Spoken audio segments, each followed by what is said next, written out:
الصلاة ببدأ صلاة كيف وخوشي واتفاق سرکفتن ملت کرد.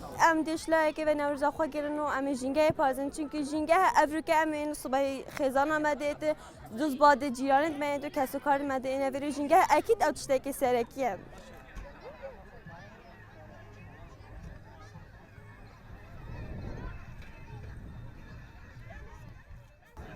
جشن نوروز الملت کرد پیروز کم ان شاء الله جشن خیر و خوشی بتن الحمد لله و سپاس به خود جارا کادی ملت ما آزادانه در کتاب و اف کرونا مدیر بیو ان شاء الله صار خیر و خوشی بتن و به جنگه پارز چونکو اف جهانی هر بومه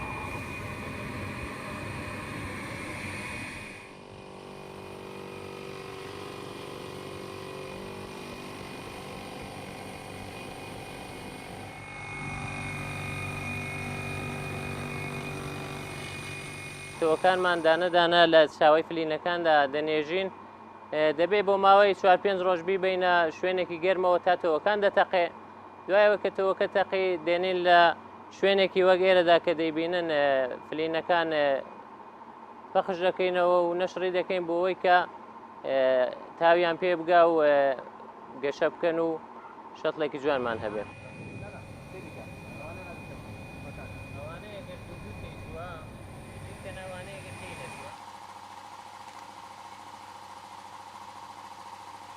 بەروبوومی کچوکاڵی ئەچێنین وەکو تەماتە خەیار باینجان بیبەر لەم کاتەکە پێویستە بۆ فەلاحە بەڕێزەکان بۆیان بەرهەم بێنین و زەرعی بکەن لە زەویەکانیانە.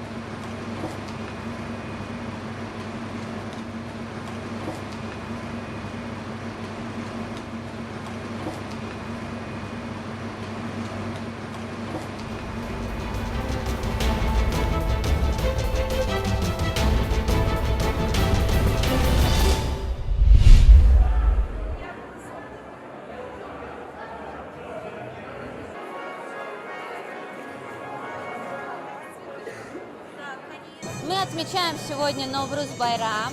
Это праздник нашей весны. И мы в этот день приходим, угощаем всех гостей, данном случае на этой выставке. Также мы ходим к нашим родственникам, друзьям, делимся с ними сладостями, дарим подарки. Вот так мы встречаем наш Новый год.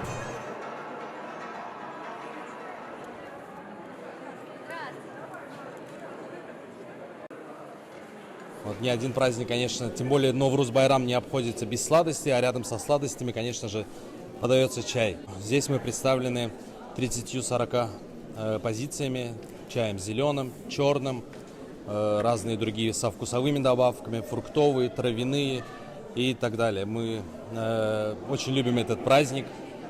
Вот, всех поздравляю с Навруз-Байрамом.